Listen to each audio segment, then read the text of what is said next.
like a furry torpedo to the jugular. This is Honey Badger Radio, radio with bite.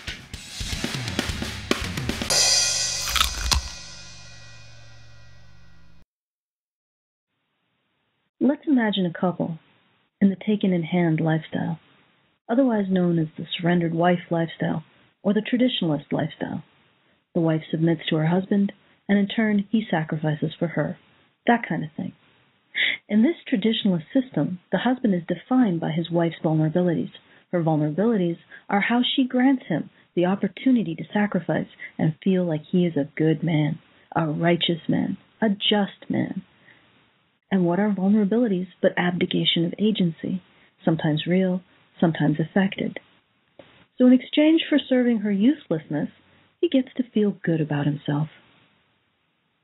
The people who practice a traditionalist lifestyle will sometimes talk about the benefits it gives men. 1, they get to lead. 2, they get to choose what benefits women best. Let's look at the first benefit. Men get to lead women.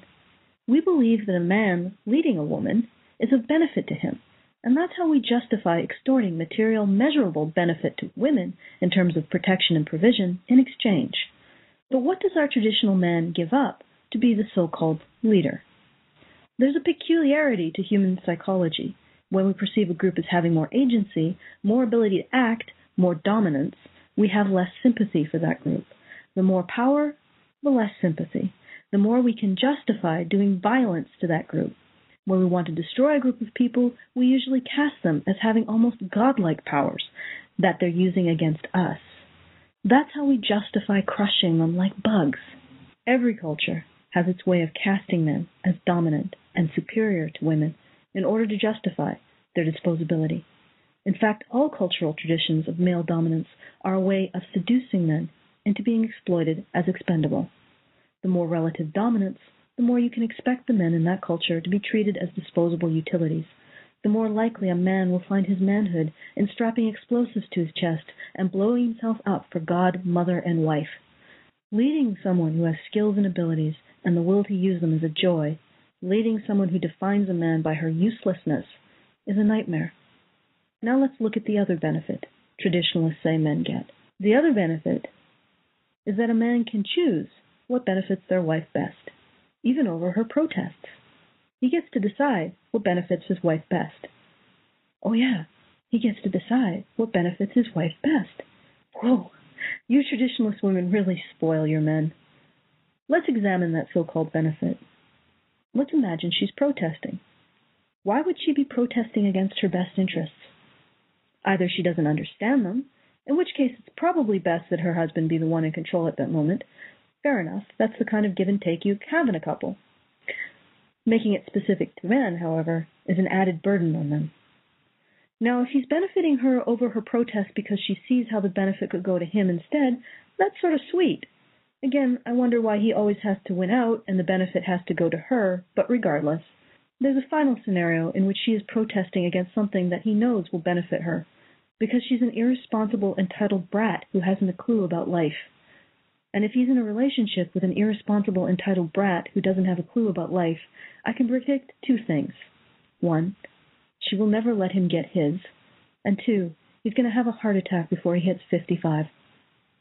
To me, this sounds like all downside. There's a final benefit to men that traditionalists don't generally openly acknowledge, and that is that all this sacrifice earns men a positive identity. But the question becomes, why is his identity tied to a woman in the first place? And if a man earns his identity through service to a woman, how can he ever be her superior or dominant or leading her? That's the great joke.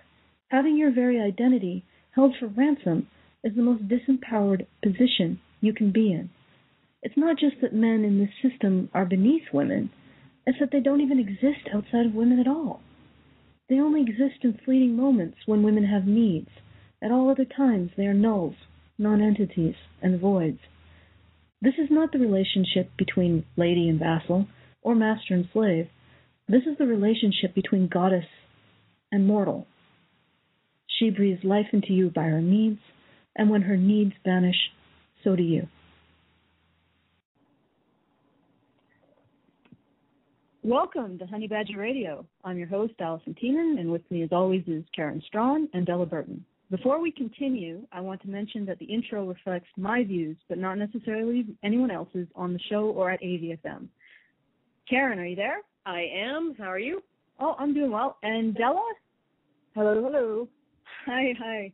Well, I got to do the intro, and I got to lay out some of my opinions, so why don't you guys take it from here? Honestly, I do feel like men's identity is tied up in female approval. I also think that traditionally, not 100 years ago, but maybe like 300, 400, 500 years ago, women's identity was tied up in male approval as well.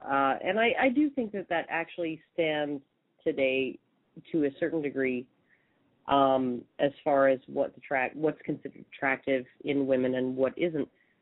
So, I really, I think that it's all interconnected. I really do.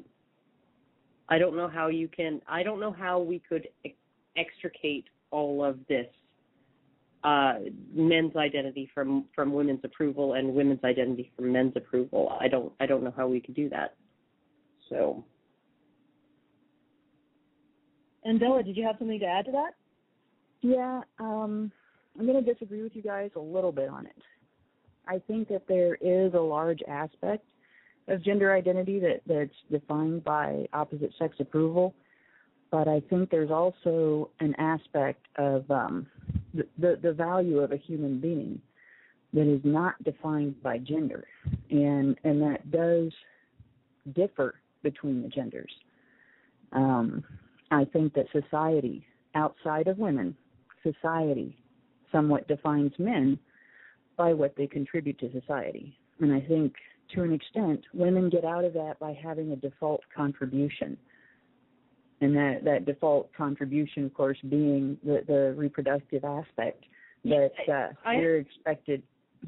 I actually think it's not even the default reproductive aspect, it's the default potential reproductive aspect. Well, yeah. Yeah. And I guess the best way for me to explain this is when I was a kid, and I asked my grandfather, because he was an avid hunter.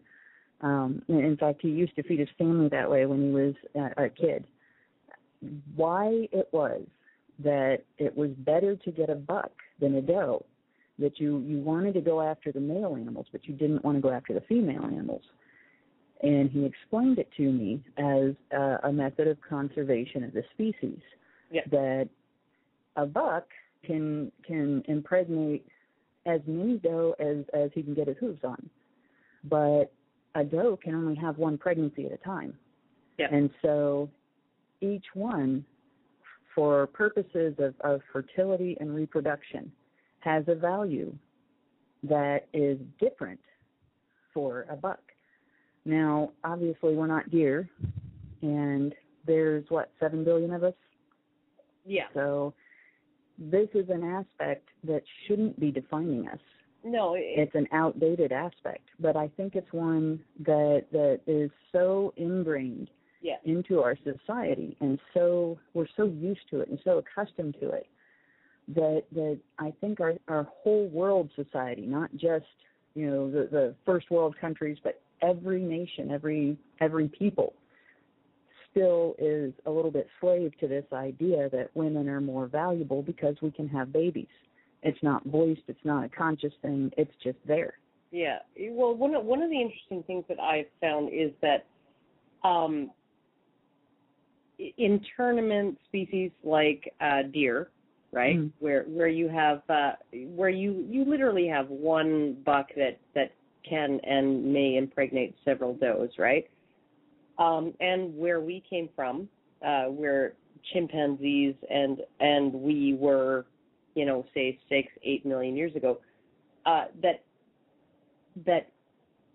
it's extremely different. The pattern of behavior is extremely different from what, say, a species that's been pair bonding and been monogamous for just millions and millions of years, like marmosets or whatever, right? Mm-hmm. In marmosets, females will abandon. A female will take up with the highfalutin stranger and abandon not just her mate, but her children, because she knows that the father investment in the children is extremely, extremely high as far as nurturing goes. Marmoset females choose their male mates as, based on how well these males mother children, basically, how well these males perform female duties or female roles. So, or perform the same roles that females do. So, you look at that, and once a female knows that her kids are taken care of completely in the way that she would, you see marmoset mothers abandon not just the mate, but the children as well, and go off with someone else if there's like a spectacularly better offer. And with tournament species, the females always want to take the children with them. I think just to clarify, first of all, I think there is some question where pair bonding started to evolve in humans, and some indication that we may have evolved from our shared ancestors with chimps were pair bonders as well. And the other thing is that the primordial form of parental care was actually paternal. When we go way back into dinosaurs, that was the original form, and the original form of mating was a female would lay eggs and then scarborough off to find another male, and the male would stay to take care of the eggs. So if you're going to go way back, those would be our originally evolved instincts. But I don't know if that's completely relevant to today. Well, I mean, there are some species that still do that today. But the thing about humans is that we don't, as an entire species, we don't universally pair bond. No, and there are societies, but this is important, because there are societies where there are multiple spouses to one spouse. How many societies are there where a woman has multiple husbands? Yeah, it's almost invariably multiple wives per husband. And one of the things that I find interesting is that a lot of people think that there is no pair bonding in a tournament system, and I don't think that's correct. I really don't. I think that that you can actually have sort of in a tournament system, you can have a dominant male, and he can be actually pair bonded to multiple females, and those multiple females can be pair bonded to him. I mean, there's got to be something keeping that kind of family together. Just to interject, for the most part, in most societies that are even where polygamy is or polygyny is possible. Yes. Most of the pairings are monogamous. Most of the pairings are monogamous. Polygyny is actually rarer, much rarer, in fact. But anyway, I wanted to sort of bring it a little bit more back on topic, because the evolution of monogamy is slightly off topic to talking about traditionalism and gynocentrism and feminism and how they all relate. And then I'm seeing several topics come out of just this discussion. Basically, the value of traditionalism, whether it provided more value for men or women, or less value for one or the other. There's one thing I want to add really quick before you do that, and because I'm afraid it's going to get lost. Where I spoke about societies that are multiple wives, single husband, even if it's not a universal thing in that society, where that exists, male disposability is more blatant. Yes. Yeah. That's an important thing to note. Yeah, it is. It is definitely a more important thing to note. And also, another topic that we might want to cover is the difference in the similarities between traditionalism and feminism. I'd really like to actually get into a discussion of that. Oh, well, I can offer... I think the primary similarity is that both feminism and traditionalism are focused on relieving women of burdens and risks. And where feminism differs from traditionalism, it is in allowing women to not have to pay for that. Well, the reality is, I mean, if you look at let's look at one issue where women faced a certain amount of risk historically and in modern era. If you look at rape, for example, in a traditional system, like we want to call Victorianism traditionalism? I guess that would qualify. The conviction rate for rape was for a lower class woman being not preyed upon, but allegedly being raped by a man, was about the same as women today. For an upper class woman, it was double. Yeah. So even in a traditional system, certain women had incredible power over men. I mean, what are the odds? That was 80% conviction rate on rape. It wasn't even that too. It wasn't even just that, because up until about the 1960s, in a lot of states and Western jurisdictions, seduction of an unmarried woman was a felony. Yeah, and in some places, I think it still isn't. No, in Illinois, a man can still go to jail. A married man can still go to jail if he doesn't support his wife. So even in traditional societies, there was never a situation where women were undefended by law. In fact, there was never a situation where it seemed like the society preferred to benefit women over men. So, like that idea that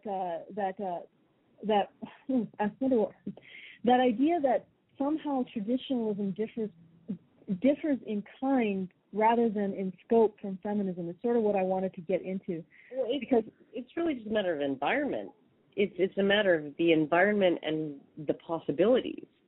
Right? Like, traditionalism was always about keeping women safe, keeping women happy, keeping women able to do what came naturally to them, or what women would have men believe came naturally to them, and made them satisfied with their lives, right? This and men making that happen. And I think that in turn, feminism only redefined it. The environment changed, and feminism redefined what's going to make women happy, what's going to make women satisfied with their lives.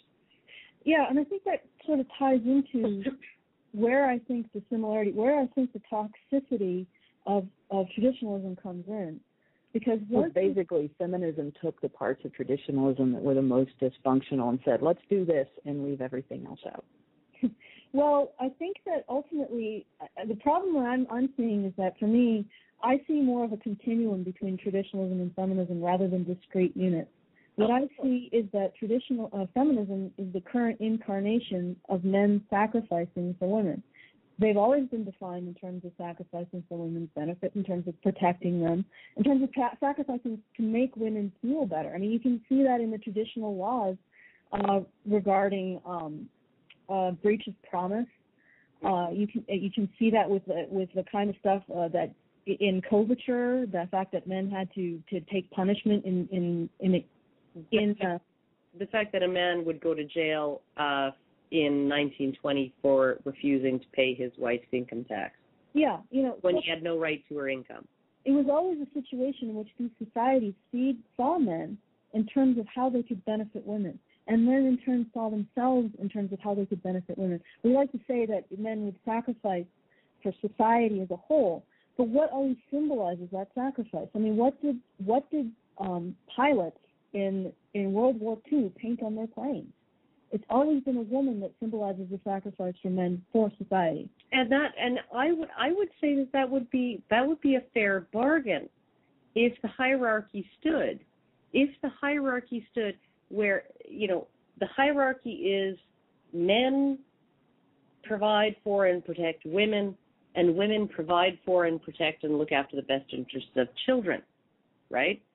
And if that hierarchy stood, then women would automatically be of the mind that my child's father is the best parent, the best father that I can have for my child, and blah, blah, blah, blah, blah, right?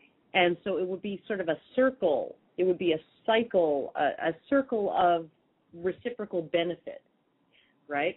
Man sacrifices for the woman sacrifices for the child, and the benefit goes to the benefit goes to the man, and it goes around and around. But that's not how women have been playing it. No, but I think that what you're actually proposing is a different system from traditionalism entirely. It's different. That's the historical system. That's the system that has been presented as what it is. Yeah, but the reality is traditionalism was not about benefit to men. Men earned the right to call themselves the head of the household by giving benefit to women. So it wasn't a situation where men were being benefited. It was a situation where they were earning a positive identity by sacrificing for women. And in the society, you can see evidence of that everywhere, of how society put the benefit of women first. And but I still don't think that's the whole picture. Society has been conned into thinking that the benefit of women is the benefit of children. Yeah, but Della, what did you have to add to that? You weren't thinking... Well, like I said, I still don't think that's the whole picture. But I think part of that's because of the way I grew up. Things were maybe a little bit different than what is normally thought of as the traditionalist household, where Karen, you described the hierarchy as the man benefits the woman benefits the children. What I saw when I was growing up was that my father and my mother both sacrificed for my brother and me. Both of them had different sacrifices that they made, but they both sacrificed for us and for each other's benefit. And there are no children in the house now, but they still sacrifice for each other. This is really what I think it is. I think this is where a lot of MRAs and myself sort of have a fundamental difference of opinion regarding traditionalism and all of that. As far as a lot of MRAs think that, and MGTOWs think that it is a system that is fundamentally exploitative of men. And but I grew up in an intact family, that was, and still is happy, devoted to all members, all of that, united, absolutely and completely devoted to all the different members. And my father he's losing his mind, he's losing his marbles, and my mother is still devoted to him, and she still takes care of him and does all the little things, and he still does all the little OCD things that he does, like putting the cat back on her shampoo and all of that stuff. Yeah. And picking up her dirty socks and stuff like that. And I mean, like they've been married for like 50 years. Yeah, but I think sorry. No, that's okay. I think that what's being confused here is there's a situation where you can have very healthy families where men and women derive a complementary benefit from each other. Yes. But there's very specific statements in traditionalism, and I'm talking about traditionalism based on Bible, that the man sacrificed for the woman and the woman submit to him, which essentially means that she's submitting to his benefit, to him sacrificing for her benefit. So that's what I'm referring to when I'm talking about the toxicity of traditionalism. Well, I was raised in a very traditional religious Christian household. Not only was it very Christian, it was very extended family Christian. Not everybody was the same denomination, but I was taught those verses. But there was a meaning to those verses that was not. There's a lot of misconception as to what those verses mean. They can very easily be twisted. And what my parents took from that, from their minister and their church, was not that the husband is supposed to dysfunctionally sacrifice for the wife, or that the wife should dysfunctionally submit to the husband. Where the husband is considered head of household, it's because he's also considered more responsible. But it doesn't absolve the wife of responsibility. It simply means that if there's a disagreement, he's still in charge. Yeah, it's sort of like the democracy of two, but the one person gets two votes. Simply put, if it's on his head, in the end, even though he gets advice, he gets discussion, he gets everything that she can contribute. If he's really sure about something, he has the right as the husband to go on and say, well, we're going to do it this way. Well, okay. As a kid, I don't think I ever saw my father do that in any aspect where you could call him putting his foot down and my mom being in any way upset about it or feeling like she was forced to submit. Yeah, and my father, well, the only time he ever put his foot down was in demanding that me and my sisters respect my mom. Okay, I'll just put in my 2 cents, and then we need to go to the ads. But what I'm trying to get at is that with my criticism of these situations, first of all, those verses can be twisted and are twisted. Second of all, the idea of placing men in charge and giving them overt agency also strips them of sympathy. It's actually foundational to making them expendable. When you view someone with agency, if you view someone as having more agency, you believe they are more expendable. So I just wanted to put that out. We need to go to the ad, so I'm going to ask James to cue those up and go forward with that. Are you interested in men's rights? Do you have no one to talk to? Do you live in Saskatoon or the surrounding area? Then come visit us at mensrightssaskatoon.com. Enter your contact info, and we'll keep you abreast of meetings and events that we're holding in Saskatoon. That's mensrightssaskatoon.com. Once again, mensrightssaskatoon.com. Serving the people interested in men's rights in the Saskatoon area. Come listen to a voice for men radio, the voice of Europe. The voice of Europe. This show is probably the only one at this point addressing the issues concerning men and boys at a European level. The voice of Europe. Every Friday on 7 p.m. London time and 1 p.m. Central time. This is the place where feminism gets to be called out on its lies and propaganda, and the state is invited to get out of people's lives. I am Lucian Vulsan, and this is the voice of Europe. And we're back.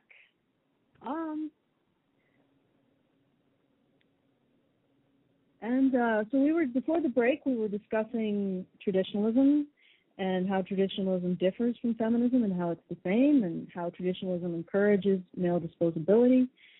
And Della was talking about a complementary relationship between men and women, and Karen was talking about how traditionalism benefits men as well. So do you guys have any additional points maybe and I concluded with saying that giving men a position of overt agency actually justifies their expendability. So do you guys want to take off from that? I actually have to wonder which came first, the chicken or the egg, the disposability or the agency when it comes to men. That either we gave men agency in order to facilitate their disposability, or we gave them agency in order to compensate them for the disposability that they already suffered from. And that compensate? Like if you're expendable, obviously you don't have agency in certain. It's the very definition of expendability is lacking agency and no one cares. This is not. I have a different perspective on that. It's not actually the case. The more agency you have, as you said, the more agency you have, the less sympathy people feel for you. Yeah, but I'm talking about perceived agency, not necessarily actual agency. No, but perceived agency. When they actually lined people up and showed people pictures of men and women in various states of dress and undress, they found that people viewed the images where people were dressed in less clothing, more nude, as objects, but they also attributed to them a greater degree of experiencing things that happen to them, right? Whereas the more clothed people are, men or women, the more agency they attributed to the people that they were viewing, which I find really interesting because I know Dean Esme was saying that he has an Arab friend, Middle Eastern friend, whose wife decided after living some years in the U.S. that she was going to wear the hijab, and after going years without it, And she said the reason why she did it was because people take her more seriously in her work, right? Because she is more covered up, she is more dressed, she is less woman, she's less gendered. But also, she's, like you were saying, the effect was not just gender, but also just the effect of being more naked. It worked with men or women.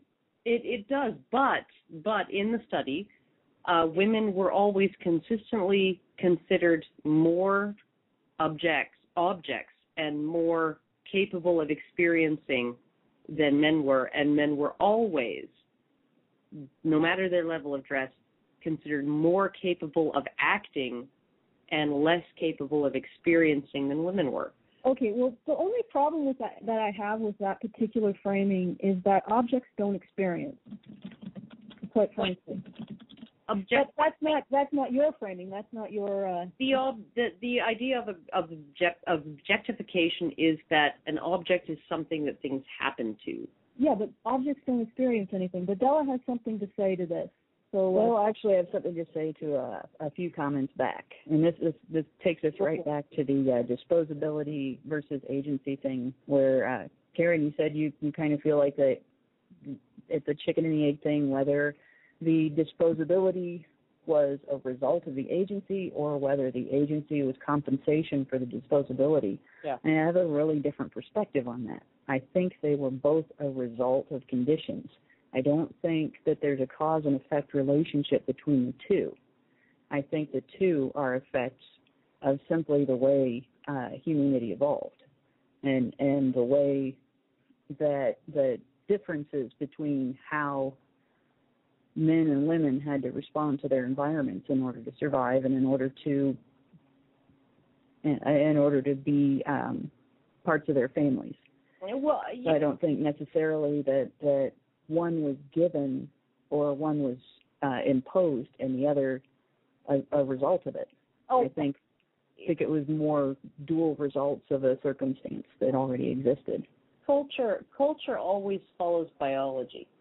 Right. And biology then gets reinforced by culture.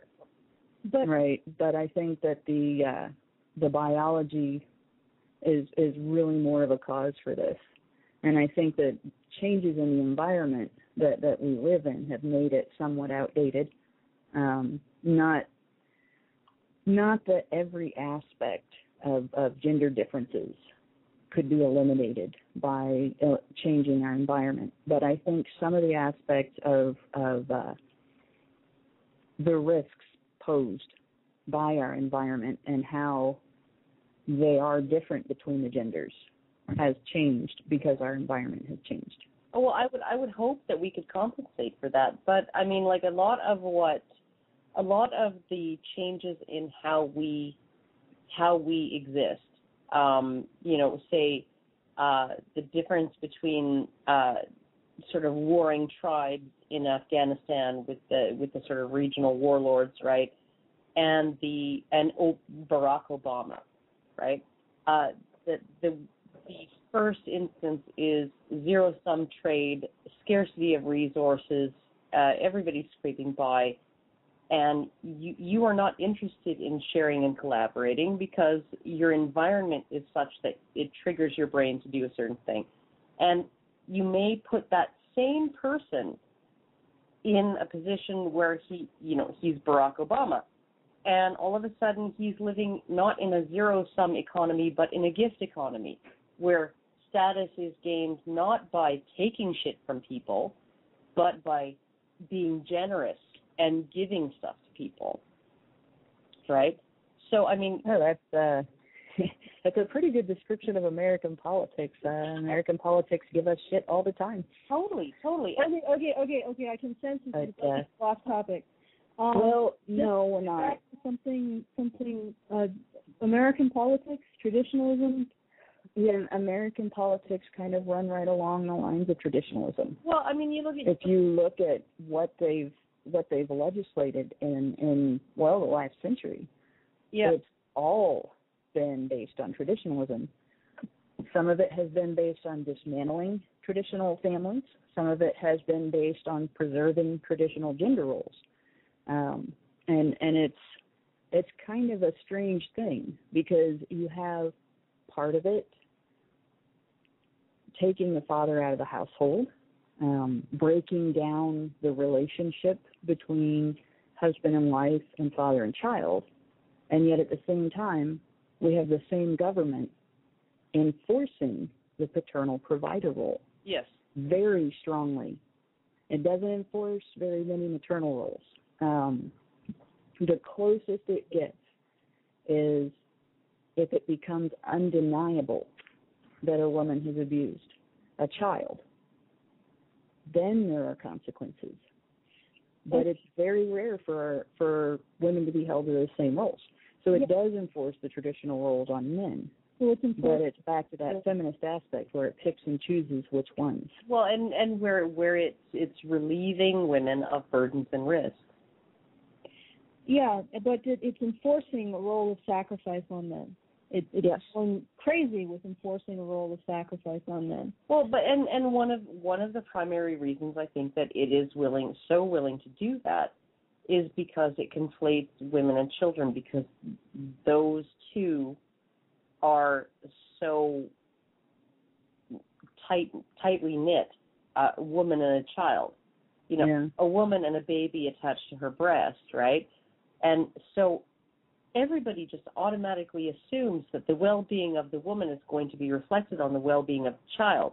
And so whatever the woman wants is going to benefit the child, right? This is how we feel, because women and children, like literally you have a child carried in a woman's body and then attached to her breast for anywhere from 6 months to 4 years, right? So you see them as one unit, right? Yeah, but the reality is that this may be sort of a false perception. It is totally a false perception. Because of the hormonal changes that men undergo during pregnancy, they've evolved to be considered the mother, father, and child should be considered one unit. Oh, definitely. Or honestly, there's been plenty of evidence, demonstrating that if you had to pick, you would choose to put the child with the father rather than the mother. If once that was the norm, and yes, it was. It was exactly the norm. Yeah, and it specifically changed because of one woman's activism. Yeah. Norton was her name? Norton. I cannot remember her first name. I have it in my blog somewhere, but I'm not going to try to look it up now. She was a suffragette, so it is definitely part of feminism. No. It wasn't. It didn't have anything to do with suffrage. No. It was her personal battle with her ex-husband. No, but she was part of the early wave of feminism. Yes. It was right around that time, yes. And probably one of the reasons why she got as far as she did with her activism was because there was so much women's activism going on at the time. But she also got where she got with it by accusing her husband of abuse. Now, it being so much later, because this was during the 19th century, obviously we have no proof one way or the other. So I'm not going to sit here and say, well, he didn't do it. And I'm not going to sit here and say, well, it's his fault that all men everywhere have this problem now because he was an abuser, because we honestly don't know that. Yeah, no. We don't know either way. On all of the, if you look her up online, Carolyn Norton, that was her name. If you look her up online, most of the discussions about her are going to say that she did this because her husband was withholding her child from her. And in fact, her child died and she wasn't there to be with the child because of this parental alienation that feminism now says doesn't exist. And it's kind of, if that's true, it's quite ironic because and now they're doing it. Now and they're claiming that it doesn't actually exist. Yeah, and they're claiming that it doesn't actually exist, but it was the basis for the fight to change traditional custody in divorce cases from default to the father to default to the mother. But let's step back a moment and just bring in the meta here. The main thrust of her case was essentially benefit to her. Yes. She thought, well, yeah. Yeah, no, I mean, it was. But her argument that she used was the basis for the tender years doctrine. Yeah, but it was in a sense a situation where a man may have benefited a woman, and this is what I see consistently from trials in that era, in that sort of 1850s, 1900s, like early 19th century era, is that whenever a man managed to circumvent a law or used a law, and it resulted in a woman not necessarily being hurt by it, immediately they went to the law. Even if it was actually, there were some situations where it wasn't even the law that was problematic. Yeah. It was just something related to the law, and they would nuke it from orbit. And the whole law would disappear. Every situation where a man attempted to use a law for his benefit, the legal system went back and changed it and tried to tighten it so that he couldn't do it. So it reflects a mandate or a purpose. It reflects an attitude in that society, like 150, 200 years ago, that men were not to benefit from their relationships with women. From the exploitation of women, yeah. Well, not just the exploitation of women, just from the relationship. Well, and you look too, like the divorce rate was steady at like pennies on the dollar, right? For how long? No, it didn't start strong until the tender years doctrine. When men were guaranteed custody, the divorce rate was pennies on the freaking dollar. Yeah. Year after year after year, century after century, right? And the moment that women were able to gain not just custody of the children, but financial support, right? Because men used to get custody because they were 100% financially responsible for the children, right? And when women received default custody with the tender years doctrine, men were held financially accountable for their former families. Yep. And so the moment that happened, that women received not just custody but financial support, the divorce rate went up 15 times in 50 years. 15-fold in 50 years. Yeah, and it skyrocketed. Yeah, it skyrocketed. And the idea is that no matter how far back you go in history, you see that. You see that, if there's an issue where a law is adversely affecting a woman, eventually we get around to changing it. Yeah. And there's a consistent pattern here of we want to benefit women as much as we humanly can with the resources we have. Well, you even see that in the slave code. Yeah, there were slave codes that determined that pregnant women could not be physically punished, that sick women could not be physically punished, that even if they were not pregnant or sick, a woman could only receive a certain number of lashes, that women were female slaves were restricted from being used in certain ways. There was no pimping allowed. There was no sexual abuse allowed. And I'm sure that those laws were not enforced spectacularly well. At least they existed. But they existed, and there were no such laws regulating anything in regard to men. Yeah, and no matter how far back you go, well, maybe in Rome, but no, actually, even in Rome, there were women who protested stuff and laws that were intended for their benefit. You look at the legal scheme, and it's always moving towards trying to benefit women more. That's why I say that feminism is on a continuum with what we would consider more traditional forms of gender. There was always that push to benefit women as much as you could with the resources you had. And now what we're seeing, and there was always pockets of women who took it upon themselves to morally judge men.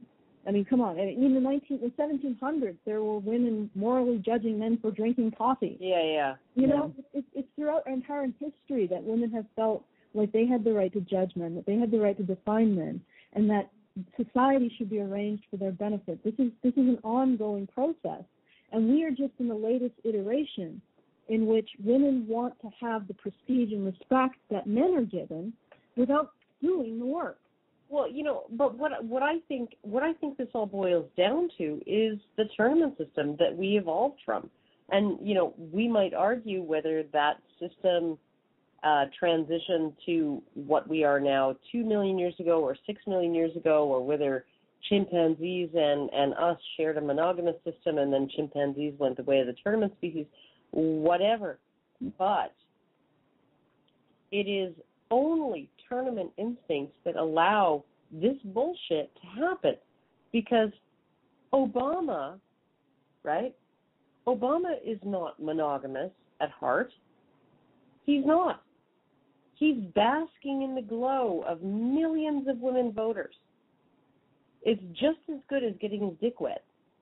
Well, yeah, the approval. Right? Like he is literally, he's earning the approval and the sexual attraction and all of that of millions and millions of women voters by saying, okay, male health care insurance rates are going to go up, they're going to double, and women's under 25 are going to decrease. Well, Obama has beautiful hands. Oh, yeah. Like, do you guys remember that? I'm actually referring to an ad in the Obama campaign that really, really highlighted the bureaucratic aspects of his campaign, in which a woman was literally like flirting with him. Yeah. And talking about Obama, voting for Obama, like being her first time having sex. Oh, yeah, yeah. Oh, yeah, yeah. I have seen women local to my area just get absolutely hysterical over Obama. But I think that probably the most ludicrous thing was listening on the radio to an example of school children singing hymns to him that their female teacher had them sing. Oy. But here's the thing. This is not, like, what we're seeing today isn't a manifestation of something new. It's a manifestation of something very old. Ancient. Society seems to have run on female approval for a very long time. Well, we're sort of coming to an end game. It always has. Female approval for every single mammal, right? For every single, any species that I can think of has run on, does this male measure up, right? And if we came from a tournament species 6, 8, 10 million years ago, right, all of those drives still exist, as the base level of wetware underneath all of the adaptations that we've made. And women will respond. This is why Obama can pull off the life of Julia and have women be panting after him. Right? They're willing to share the love and adoration of this one freaking man, right? This one iconic maleness, right? Yeah. They're going to share him because he can look after them better than any other man. So, he's a real man. So I think the thing is that we need to differentiate between toxic traditionalism and functional traditionalism. And what was functional traditionalism 100,000 years ago, 5,000 years ago, 500 years ago, 200 years ago, or even 50 years ago is definitely not functional traditionalism now. And the idea that we could go back to it, that we could re-adopt all of the things that made it functional. You know what? Isn't going to, I mean, we have too many changes in the way society runs. We do. The threats are different. Everything is different. For one, we need to, if we're going to keep, like, the reality is that men are deconstructing their role and handing it to women. Yeah. When they finish, they will have a role. And nobody will be able to seduce new. Like, I think this is honestly what's happening. Is there was a generation of men who deconstructed their role, handed it to women, and then the next generation of boys grew up and said, "Well, where's my role?" Yeah. You know, and I think part of it was women came along and swiped that role. Well, no, I don't think that's what happened. I don't think that's what happened. Tell us what happened, Karen.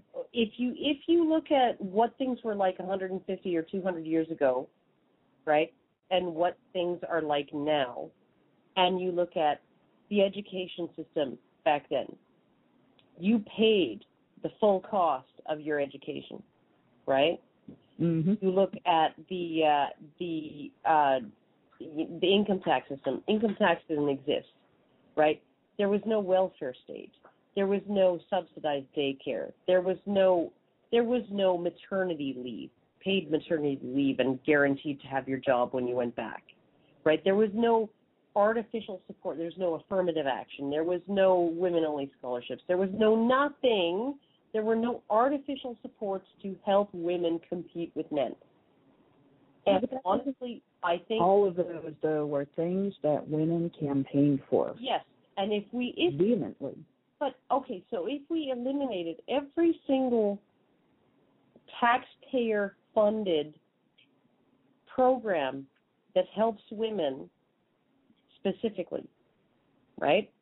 I mean, because maternity leave would not be an issue if men and women were married. Daycare would not be an issue, right? Subsidizing daycare would not be an issue if men and women were married, right? Families would be able to get by on one income if men and women were married. And well, not necessarily. And my husband and I are married, and we aren't getting by on one income. Not now, but okay. It used to. But okay, so I just wanted to point out you eliminate all the artificial supports for women specifically, right? 80% of people would think traditionalism was their best option, men and women. I think all the artificial supports are dysfunction.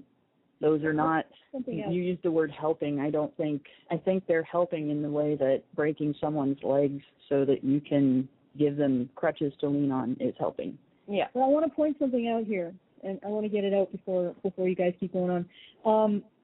All of these sacrifices for women to create this artificial equality, these represent sacrifices by men to women, either politicians or individual men putting this stuff in place to get women's approval.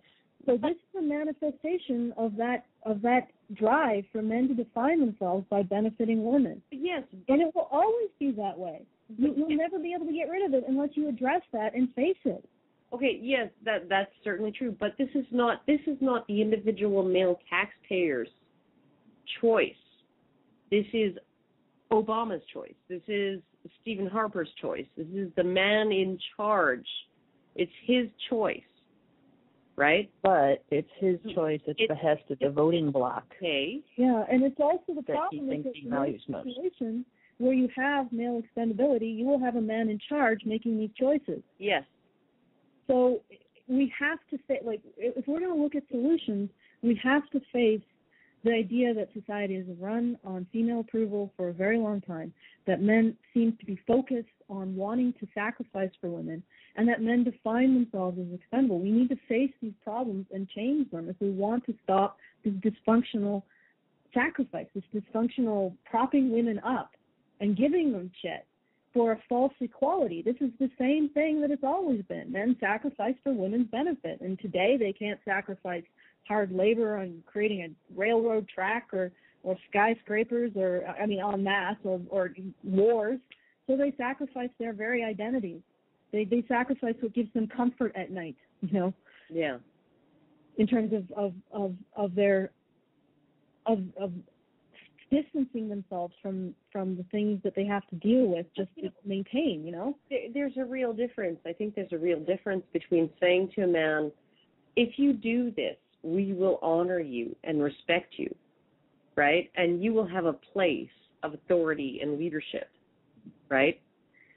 Between saying that, which would have been sort of the old system, and saying you will do this or we will put you in prison because you couldn't get a job. Okay, there is a difference.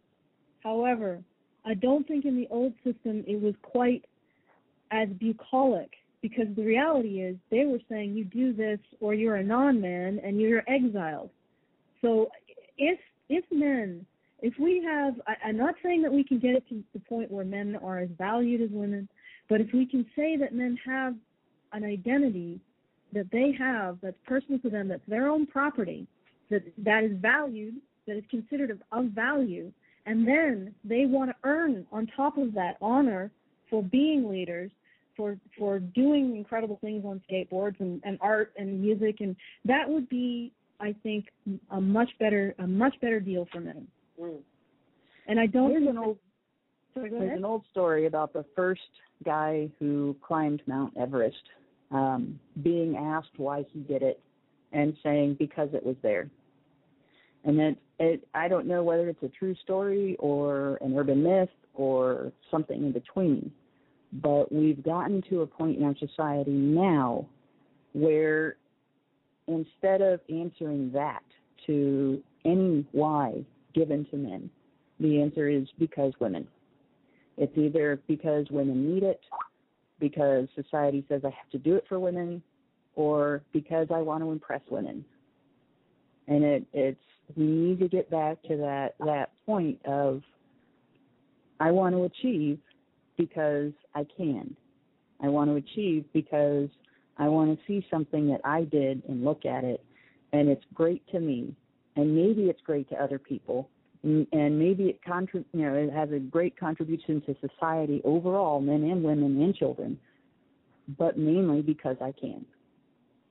I think we've lost that, and we don't have it for both sexes, and I think it's very dysfunctional that for society to make achievement something that people do for other people. Achievement it's not so much achievement then anymore. It's charity or theft. It's charity if you do it because you feel not beholden but obligated as a person. You feel like you should. And it's theft if society says do this or else. And I think it's also theft if someone has their identity held for ransom in order to extract something out of them. But honestly, I think that falls under do it or else. I got to introduce a very, very special guest. A very special guest. Joining us tonight is Nick Reading from the Patriarchy Party. He is the Patriarchy Party's candidate for Edmonton's Ward 8 and Supreme Agent of the Patriarchy. Nick, are you there? Mr. Reading? Nick? I am. You are there. And hello. There for a second. Our delicate female hearts were all aflutter. Yeah, pitter and patter. So I'm Nick, still in my throat. So Mr. Reading, I hear that you might talk to us, give us some insight on how the Patriarchy Party differs from traditionalism. Hello, are you there, Nick? Well, in most traditional settings, can you hear me? Yes. Oh, yes, we can. Hello? Yes, we can hear you. Sure? Are you sure about that? We're positive. Yes, we are positive. I know that you can't rely on us because we are, after all, women and we are frail and infallible, but we can hear you. We're kind of a mess, really. Yeah, we're just vapid sloth. Completely lost without you. Anyway, continue. In most so-called patriarchies, in Saudi Arabia and within fundamentalist Christian communities and Mormon communities, there's always an expectation on men to protect and provide for the women in their lives. In my patriarchy, which is the patriarchy of feminist imagining, there will be absolutely none of these expectations on men towards women. I would say that they're on their own, but that would give them some kind of power, even if it's from themselves, and that's completely unacceptable. Okay, so what I'm hearing, my grand patriarchal poobah, is that you do not recognize any reciprocal duty from men to women, and you consider patriarchies that do recognize a reciprocal duty to be pseudo patriarchies at best. That is a very apt assessment, even from a non-male. My apologies. I guess it was slightly impertinent. Yeah, it was, Allison. I'll flagellate myself later. So, do you have any specific examples of how, perhaps Karen can help us with this, how these quasi-patriarchies, as you say, do benefit women in ways that are inappropriate or considered inappropriate to the patriarchy party? Well, for instance, under Sharia law, women have a right to work and have an income that their husband has no right to. Under my patriarchy, women would have neither the right to work nor the right to the fruits for the work that they're not even allowed to do. Well, I mean, perhaps I would expect that they would have no right to their husband's labor as well. You know, that they would have no right to have a place in his home, but maybe a place to sleep in his tool shed. Yeah, or maybe a little hut they can sleep with the dog. A lean-to in the yard. Yeah. By the grace of the husband. By the grace of the husband. So, if he chooses. If he should be so nice. Yeah. Okay. Yeah. So what I was hearing is, and I cannot believe that under Sharia law they would give women such a boon as to even be able to control the fruits of their own labor. But what I wanted to point out to the Grand Patriarch is that perhaps a woman could make money from her home doing a home-based business, and of course that would be the husband's right, and he would have no obligation in turn to take care of her in any means. So I mean, he could, assuming she could work with almost no food or water, he could starve her near to death as long as she's able to work. That would be acceptable. That he would continue to take her money while not paying for any of her upkeep.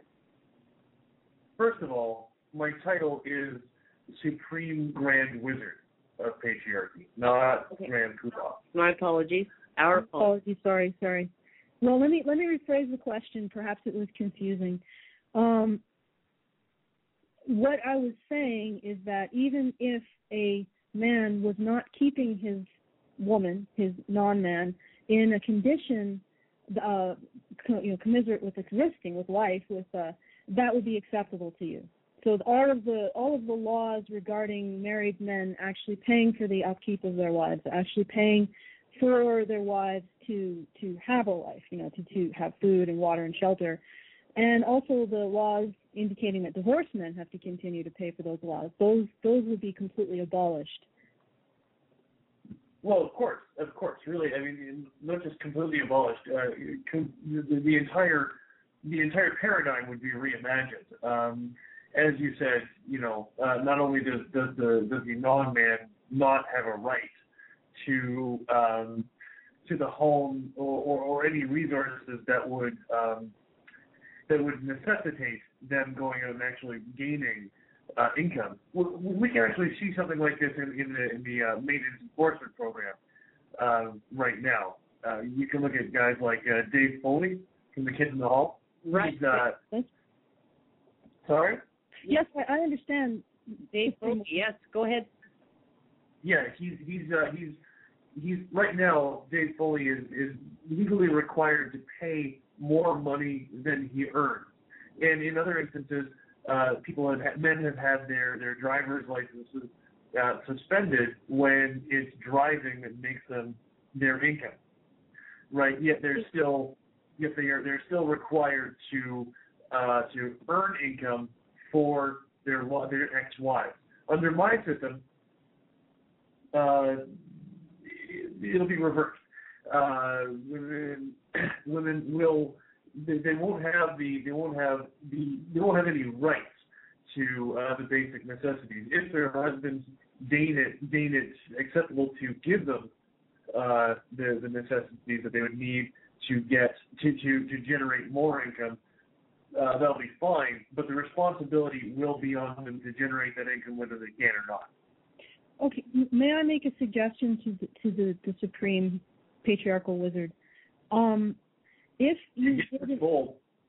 you did indeed allow women to work, but gave all control over the money to the husband without any, in previous quasi-patriarchies, of course, the husband was still obligated to the woman's upkeep and obligated to any debts she incurred. But if you actually did it so that he had control over any money she earned and had no commiserate obligation to make sure that she had shelter and food and water, or that he actually take on her debts should she accrue them, wouldn't that be a much more patriarchal patriarchy? I would say that's the ultimate patriarchy. That is the patriarchy. But we have patriarchy. So I know as a flawed and frail woman, I have very little to offer in this particular matter, but it's something for your consideration. I don't expect an answer right now because you are the grand wizard, or the supreme wizard. My apologies, my patriarch, and I know that you would need some time to actually consider it, and I know that I maybe get rid of the girl cooties on the thought through some sacred process. You're just full of cooties. Yeah, I know I am. Do you really think denigrating me is going to give you points in the eyes of the patriarch? There are no points to be had for women. Oh yeah, that's right. Right. Okay. So Nick, my apologies, Supreme Patriarch. Another point of difference that I was thinking that I after reading the sacred text, and I apologize if that was presuming too much on my part. After reading the sacred text, another point that I thought would be different than traditionalism is this commandment for women to venerate and revere male sexuality. For example, the expectation that we kiss a graven phallus before we leave the house every day, and that we cannot actually decline sex from a man because that would be a blasphemy. So, sorry, go ahead. Well, you call it an order, really. I consider it the patriarchy giving you your freedom to do what any woman naturally would. So I should consider it a boon that I even am allowed to have access to male sexuality, that I'm even allowed to be within its presence. You don't have to. Under the patriarchy, you get to. You get to. Yeah. So what you're saying is that I should take upon myself the responsibility, and will I be judged if I don't? I'm confused, my patriarch. You will be judged negatively no matter what you do. Always be secure in that knowledge. So you're saying if I do indeed, if I actually approach a man sexually, I can be judged negatively if I revere his sexuality, and if I don't? Well, of course. You gonna have a problem with that?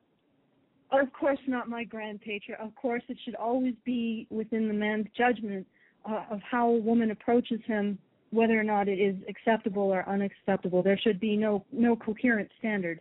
Of course, it should be completely arbitrary to the man. And of course, I should be judged and harshly rejected should I fail to do it correctly. I'm sorry, my patriarch. I did not mean to give the appearance of questioning. I was only asking to clarify for my feeble understanding.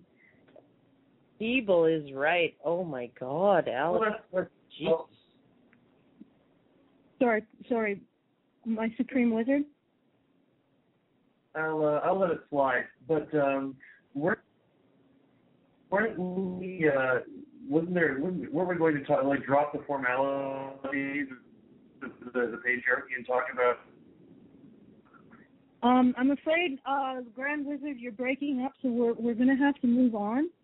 And I think we have a news and activism minute in under 5 minutes that we need to play. So, James, wind that up.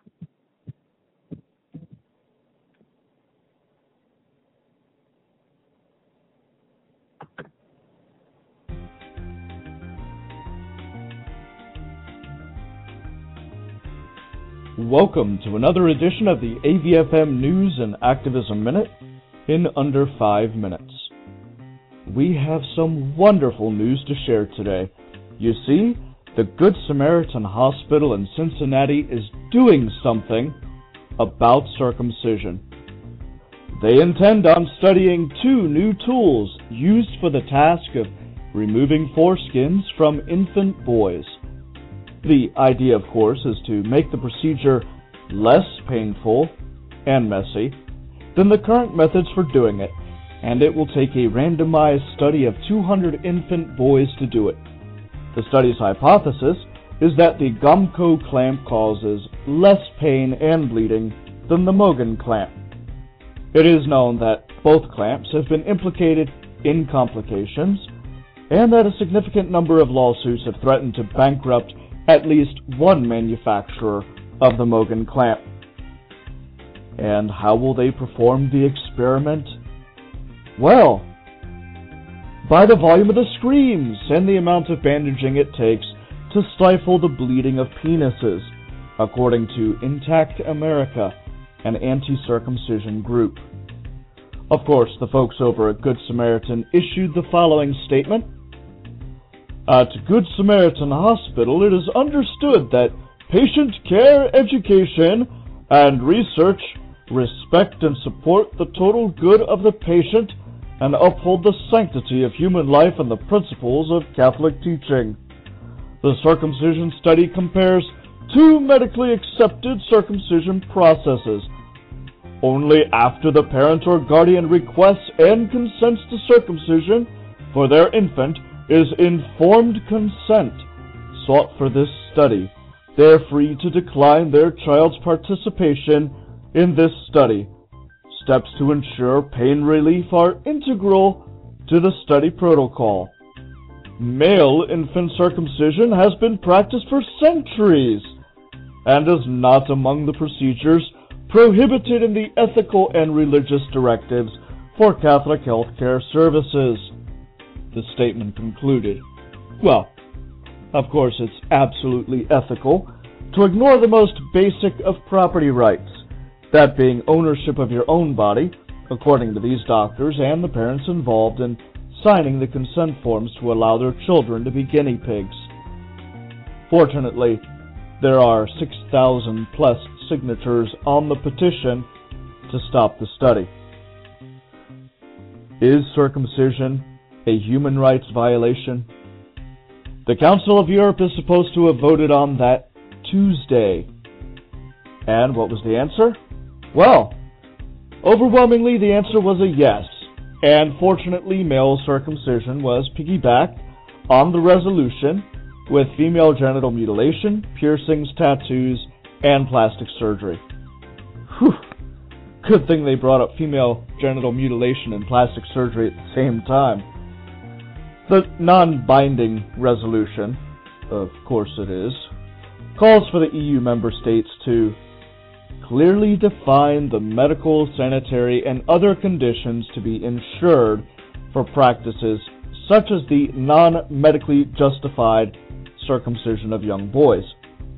The Council also tells member states to initiate a public debate, including intercultural and interreligious dialogue, aimed at reaching a large consensus on the rights of children to protect against violations of their physical integrity according to human rights standards, and to adopt specific legal provisions to ensure that certain operations and practices will not be carried out before a child is old enough to be consulted.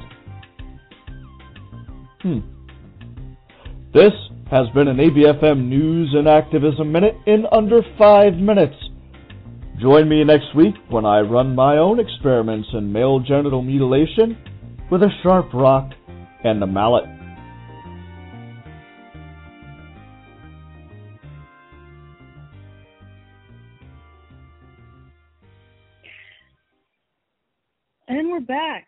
thanks to James for that update on the very important question of which form of circumcision hurts less.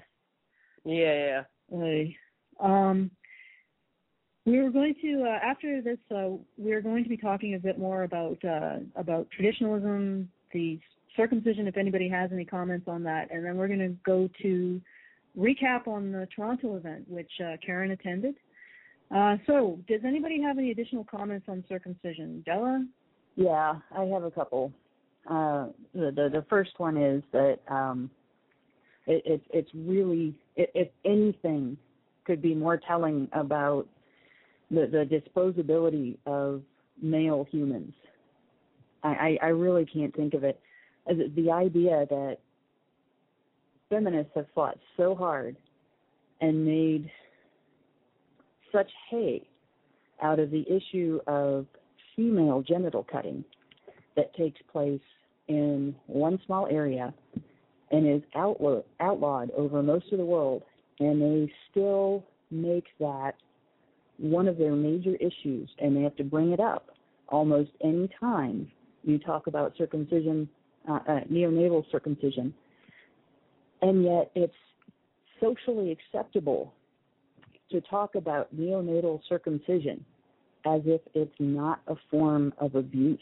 Yeah. Oh, it's actually, it really reminds me of whenever an MRA brings up male suicide rates, right? And then some freaking feminist somewhere will inevitably say, well, women attempt suicide 3 or 4 or 5 or however many times as often, right, as men do. Men just use more effective means, blah blah blah. This is what that whole argument boils down to is, like you literally have way more victims worldwide, globally, of male genital cutting than female, right? But for some reason, it still affects women worse. It is still, and honestly... And they need it to affect women worse. They need women to be the bigger victims. And this is the other thing. And yet... There you have these feminists that do this. Most of these women who get up in arms about this. And I'm not saying that it's not a bad thing. Nobody's genitals should be involuntarily cut. That's terrible.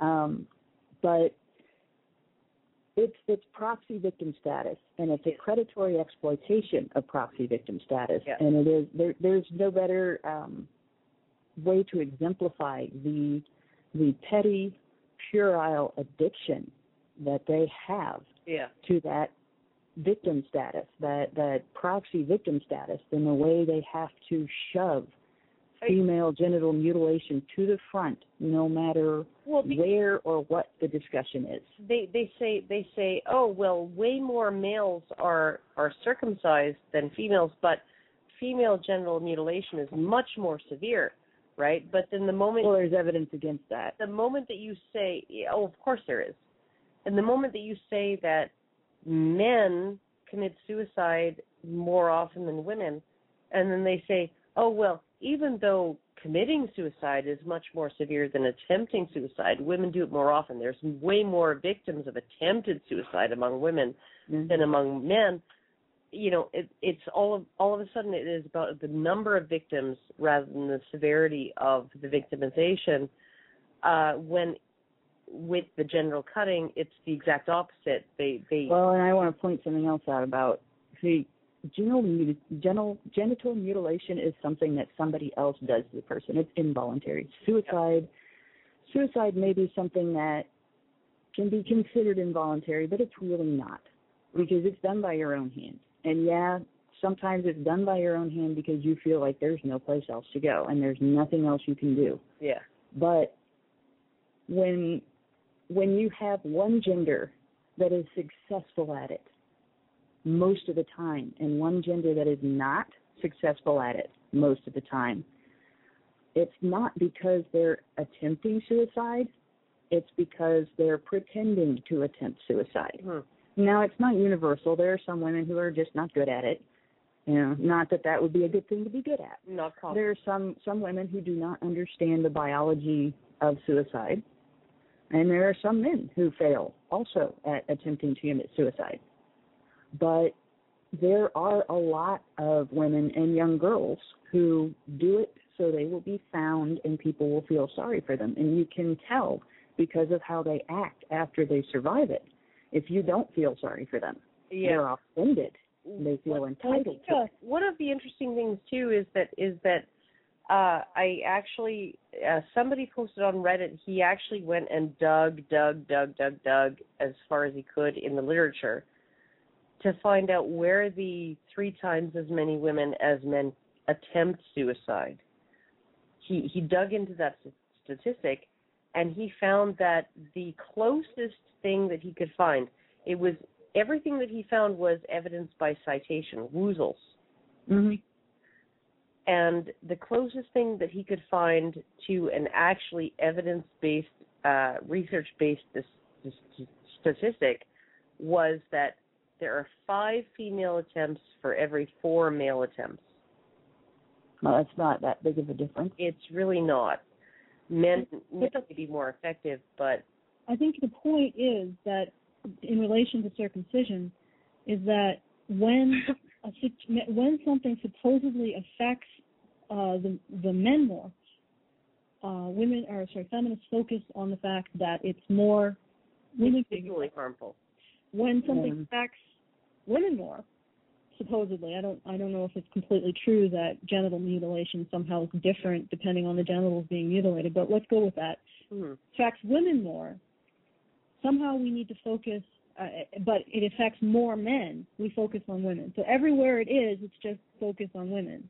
Yeah. But I wanted to move on off of that topic and move on to the a recap of what happened in Toronto. So did you want to tell us about your experience in Toronto and your thoughts about what happened and went down? Actually, it was a really amazing experience. I've never felt like a celebrity before until I went to Toronto, and just them announcing that I was in the audience was like a huge round of applause, and then there were people lining up to have their pictures taken with me or shake my hand or whatever.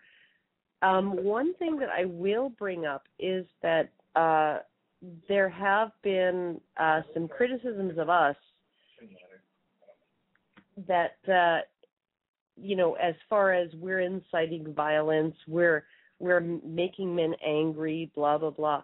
And every single message I have received since I started doing this, every single person that wanted to give me a hug in Toronto, they were basically saying, I was in a really bad place, and then I found your videos. And then I felt better, right? I felt better. I felt like I understood what was going on. I felt better. I felt like I could do something. I felt more hopeful, yada, yada, yada. Even if they don't feel hopeful that things are going to change, at least they feel hopeful in the sense that they're not taking everything personally anymore. They're not taking things as a personal failure anymore. It's society. It's the way things are.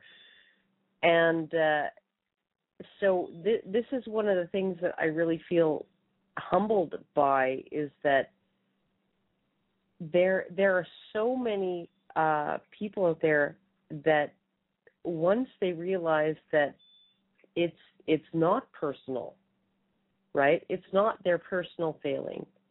It's just society's fucked up, whatever. And then all of a sudden, all of the negativity is gone from them, right? And they're looking at how can I contribute to a solution, right?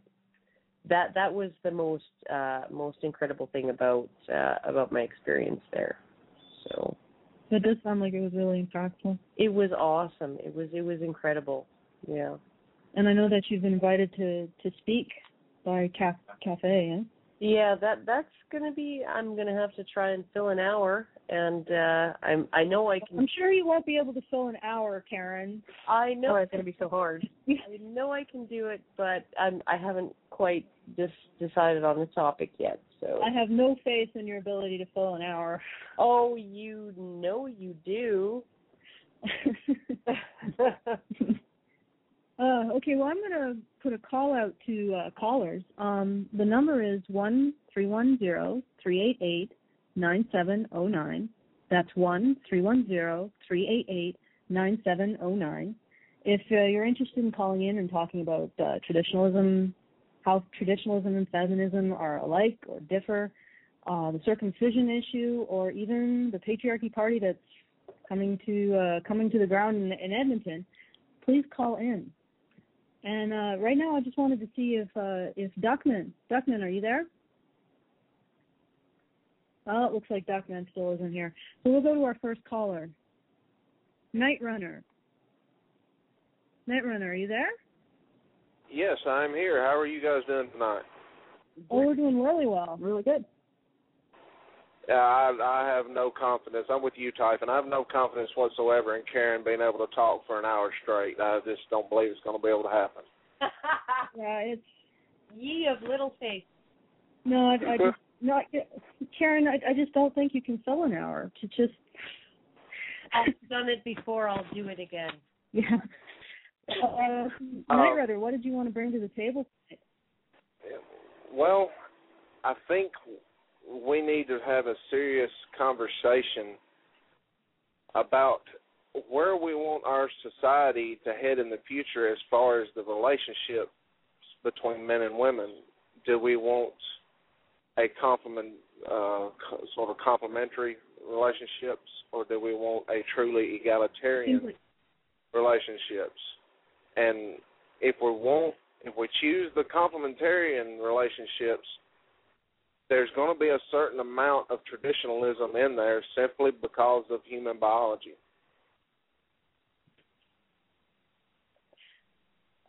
Yeah, of course. But what we want to look at is what is toxic about traditionalism and the idea of men being defined as sacrificial, men being defined by sacrifice for society and women, and this idea that when you give a person no value, only the value that they can earn, that they're compelled to earn it, so they will sacrifice it for people who are perceived to have value.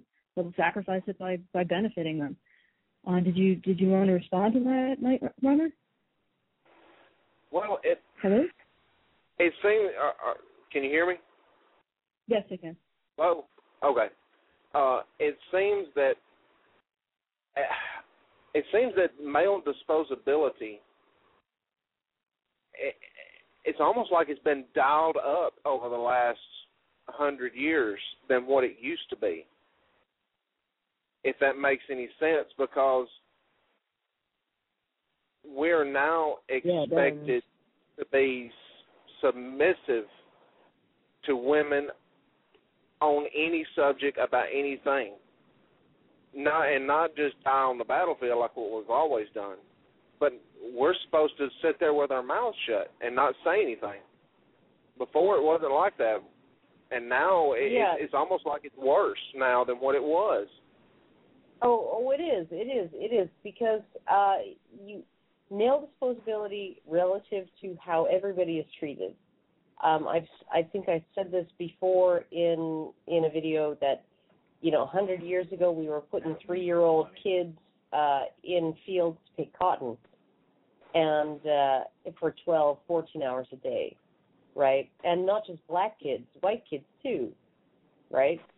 So everybody was more disposable then than they are now. But when you look at how things are now, men are as disposable as they ever were, but they are considered and perceived as less necessary, right?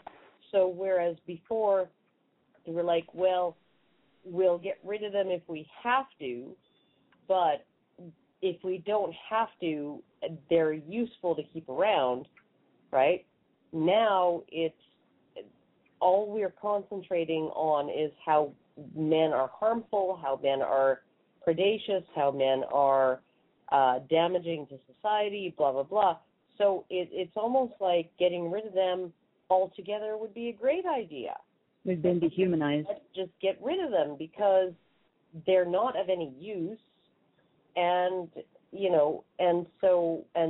they're all of the harms, and I know that 300, 400, 800, 1,000 years ago, women were not only hearing good things about men. They were also hearing bad things about men. Men might rape you. Men might exploit you. Men might do these horrible things to you, right? But also, you have to depend on your man. You have to depend on the men in your family. The men in your family care about you, all of this stuff, and you are dependent on them and all of these things, right? Now, well, there was another aspect to that. Back then, society differentiated between men of good character and men who were not of good character. Yes. Men of good character were not expected were not treated as if they were automatically bad. Well, and even if they were, this is the thing, even if they were necessary to women, right? So even if men of good character could be expected to act in bad ways, right?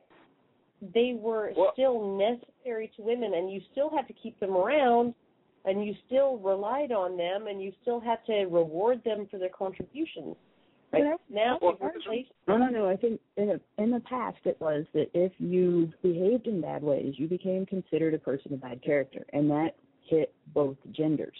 Today, all men are considered of bad character. All women are considered of good character, regardless of who is dysfunctional and who is not. I think that the ability to consider men only in that way is a function of the perceived lack of necessity.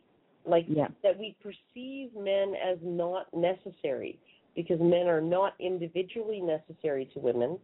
That even when you have a man paying alimony to a woman, it's the state that extracts the alimony.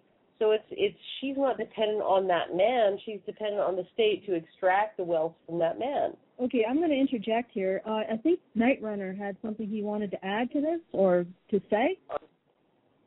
Who's responsible for this? Go ahead. Who is responsible for the dialing up of male disposability? Is it traditionalism? I don't think it is. Feminism had to come from somewhere, right? Well, feminism has its roots in traditionalist values, right? In specific traditionalist values. And, like chauvinism. Chauvinism is a traditionalist value. And that is what feminism is. It's basically, feminism has taken all of the wonderful things about traditionalism and said, we want those, and taken all of the costly things about traditionalism and said, we don't want any part of that. And traditionalism, because it is based on relieving women of burdens and risks, has said consistently, okay, that actually sounds quite fair and above board, right? So, just to get Night Runner's perspective on this, where do you think feminism did come from? No, I believe it came from I believe it was successful because of traditionalism. Yes. I believe that's the only way it was allowed to exist is because of traditionalist attitudes, especially chivalry.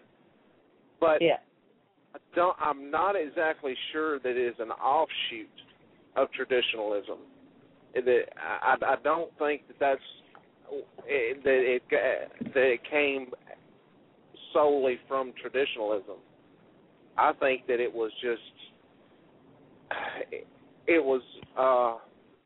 actually hypergamy, or I'm sorry, not hypergamy, but Karen, you talk about in one of your videos how women and men about how we view each other as far as women view each other as a collective, and I think that's where it came from.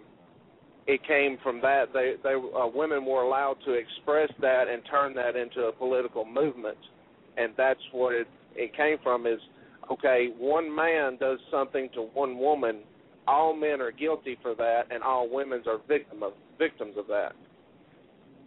And that's basically feminism. I think that ultimately one of the differences is that a lot of the expendability in the traditional system was directed outward towards other groups. Whereas in the feminist system, we start to see not that other men are bad, but that our own men are bad. Yeah.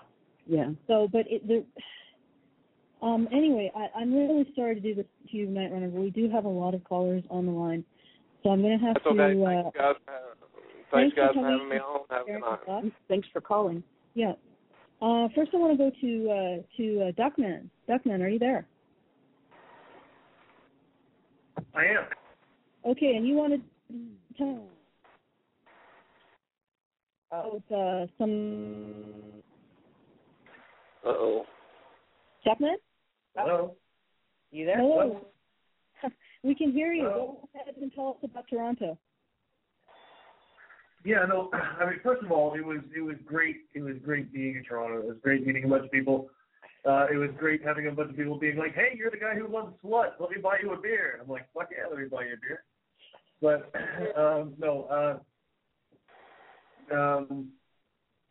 hello? Yeah, we're here. You're here. Keep going. Okay. So, some people have taken issue with sort of the immature tone that I took with the counter demonstrators, including our friend David Futrell. Oh. And yeah, he's a very good friend of mine. Yeah, we all love him. Yeah. And I mean, to be fair, I did go down, and I did when they showed up, and they said that we were racist and sexist. I did on camera say, what's wrong with being racist and sexist? It's awesome. When I went down in the middle, I did make fun of a fat person, and I did say that rape was hilarious. I did all of those things, and it was completely outrageous. But you know, we were there. Go ahead. Honestly, you're standing amid a crowd of people who already believe that of you, right? Yeah, that's sort of the point. Yeah. But the thing is, I mean, like, you know, me going down there and me being completely that was completely off the wall what I did, and again, that's the point. Because you know, I wanted to sort of point out that. 2 days before I got the call that Earl Silverman had hung himself, I found out that a friend of mine from high school, a black guy, had also done himself in. So we're there at this rally talking about bringing attention to victims of male suicide, and they show up and they call us racist. I mean, I figure at that point the gloves are off. Oh, yeah. Literally, when I responded to them. I'm sorry if you heard my boyfriend belching there, but whatever. When I responded to the protesters, I basically said, I'm here, I'm queer, listen to women, right? Because I'm here, I'm queer with their chants, and listen to women was one of the signs that they were holding up.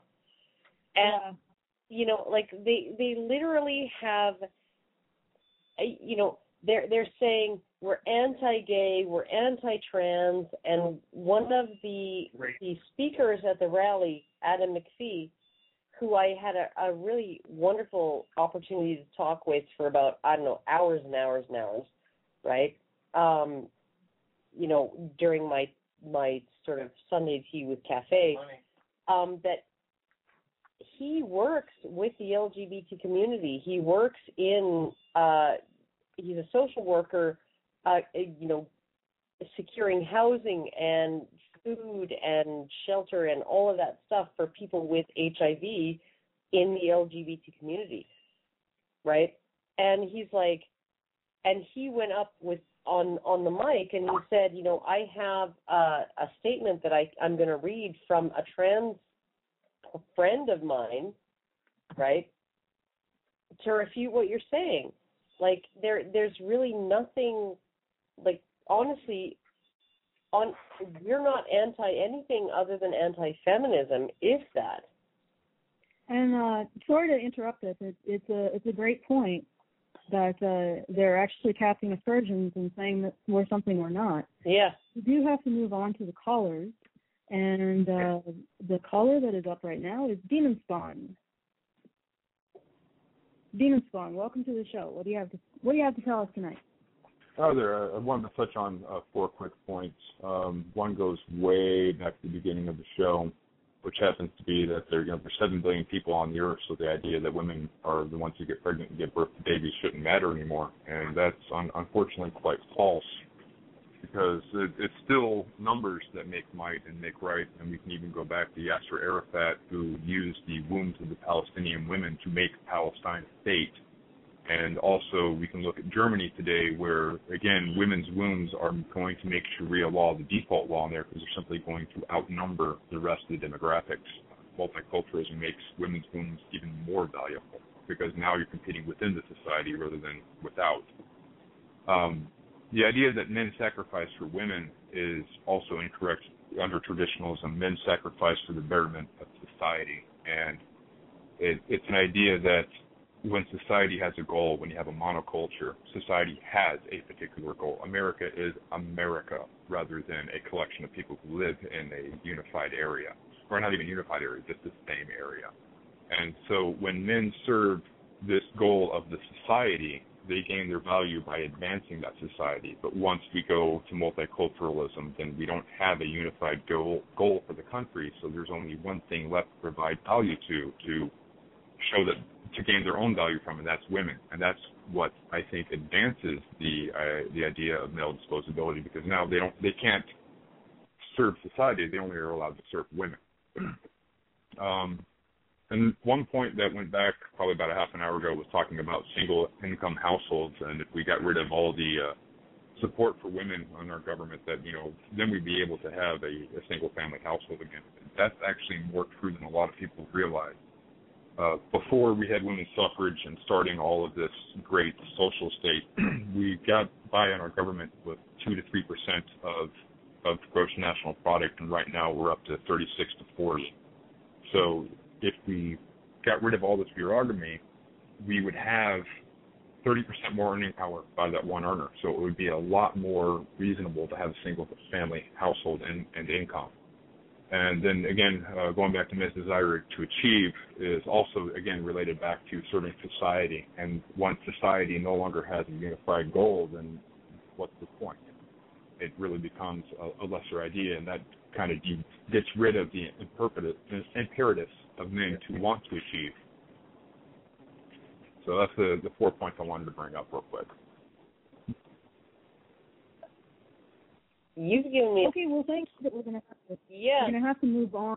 Yeah, you've given me a lot more about, actually. So we got to move on. Those were some really good points. Yeah. Oh, yeah. Fatherless is our next caller. And let's see. Fatherless, are you on? Are you on the air here? I'm here. I've got a story for you about how intertwined traditionalism and feminism have become, or at least how I've seen it in my own experiences play out. And I think this story encapsulates a lot of what you were talking about. Mm-hmm. I was at a conference in San Francisco back in March, and I was with a friend of mine, and we were leaving a networking event, and our way out the door, a woman who I believe was nothing more than a passing acquaintance of my friend ran up to him, and she was part of the conference herself. And she asked him if he would be able to walk him home, because she took a hotel room in what she considered to be the most dangerous neighborhood in San Francisco because she wanted to save money. And she needed him to walk her home because she didn't want to spend the money on a cab. And so she was asking him to risk himself. Yes, asking him to risk himself, and I imagine a cab ride would have been no more than $15. So his life was worth no more than $15 to her. But he was a good Southern boy, and he really didn't want to say no. And it was only when he just kind of hesitated, I've got to go to this other place, that she let him off the hook. And it was only when she let him off the hook that he didn't feel guilty anymore, because you could see the shame building. So then we were walking along, we were having a conversation about another thing. This man's a professional writer, and he mentioned handwriting. And I said, fuck that. It's called penmanship. He said, no, we can't say that anymore. And I thought, that's interesting. Here you are, you still have to sacrifice your life for less than $15, but you're not allowed to call it something penmanship because that's sexist. Yeah, that's a pretty powerful point. And I actually, while I was listening to you, I had a thought. The reality is if society doesn't teach men how to say no to women and then simultaneously teaches us that women have significantly more value than men, then that's the situation you end up with. Because I have to speak to that. What do you say to someone with that value? Sorry? Last week, you guys were talking about how fatherless children sometimes will grow up without respect for women. But I'll say there's the reverse possibility as well. If you grow up and your mother's actually, a solid personality, it actually is very difficult to say no to women because you rely on them. And that just sets you up for another form of failure when you go out to the world and meet women who aren't reliable. Being unable to say no to women is not respecting women. That's not the same thing. But you can't if you don't have a sense of your own value, how do you say no to a woman? Anyway, I'm sorry that we have to move forward, Dan, and to go to the next caller, fatherless, and the next caller is Dannon. Dannon. Can you how you doing? hear us? Oh, I'm doing well. What did you want to bring to the table? Just a little bit concise because we are close to the end of the show. Yeah, it's just kind of hard to follow up after the couple things I've heard, but going on the whole respect thing, it's like, yeah, saying no to someone isn't exactly a sign of disrespect in a sense. It's more of the context and how it's used. And unfortunately, what I've seen growing up is just women aren't taught to understand the concept of saying no to somebody doesn't exactly mean I dislike you or any type of really aggressive thing towards that.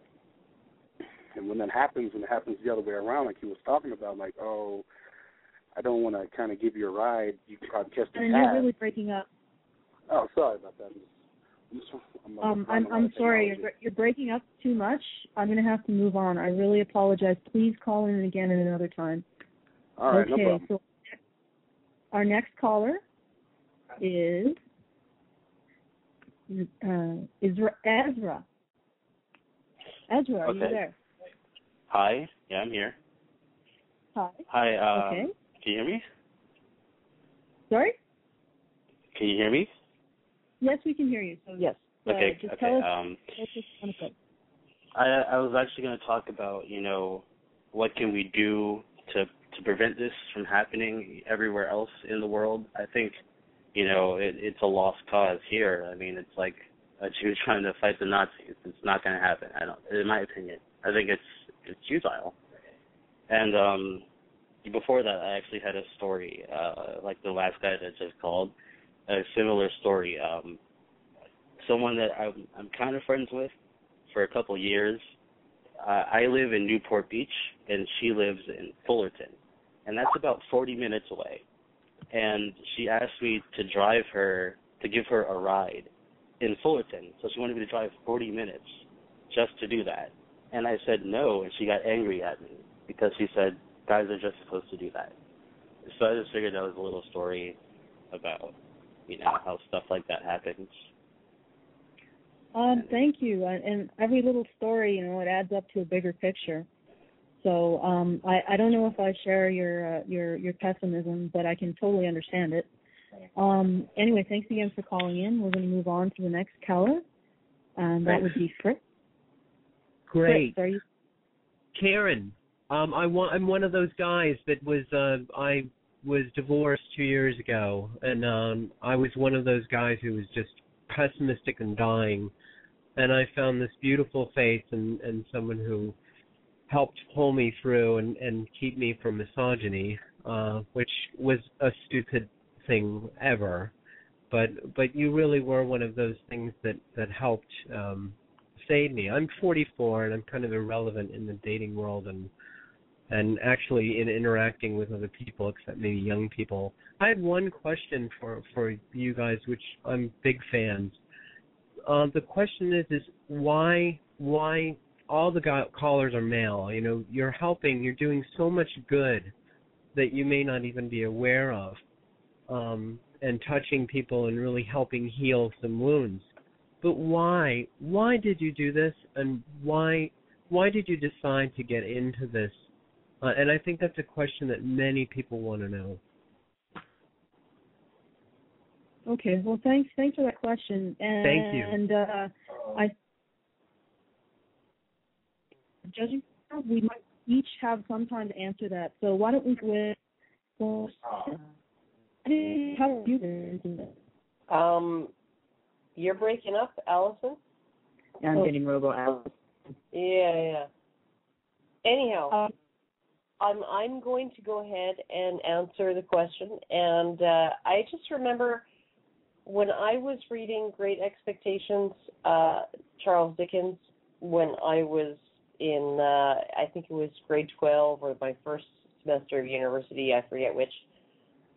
And one of the first things in chapter 1 that really stuck out in my brain was his assertion that for a child, the most injuring thing that a child can experience is injustice, right?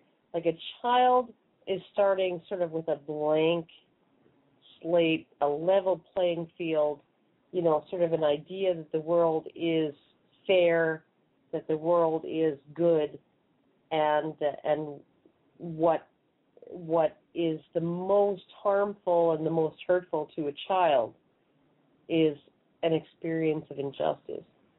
And that was really what got me into this, and just it would not have pulled me in other than to have been exposed to all of the lies,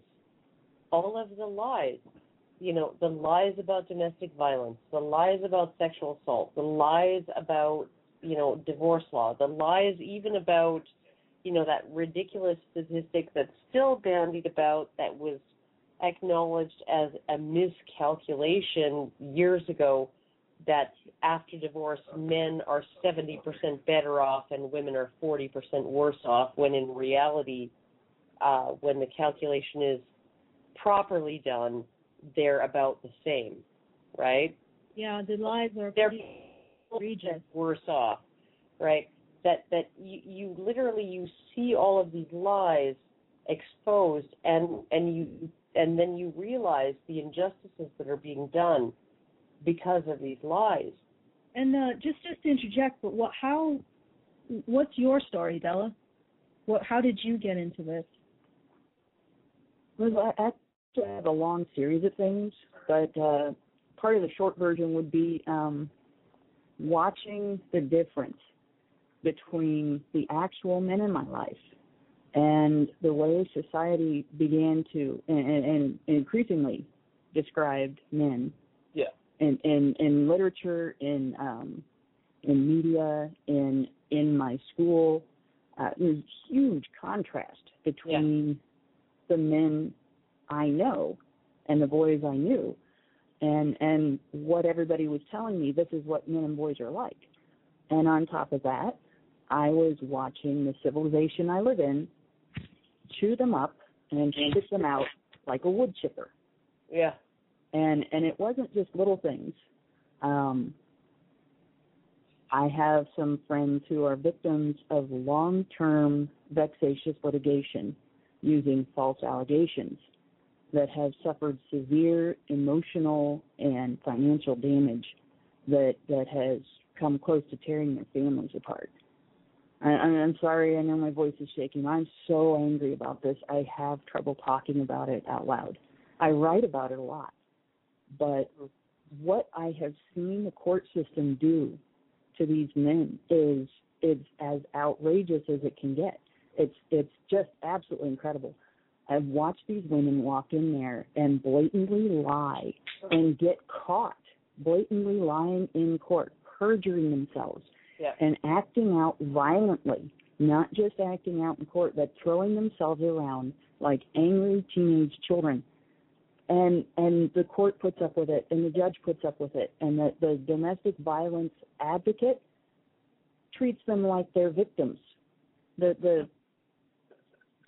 is something I get emotional about. I'm sorry about that.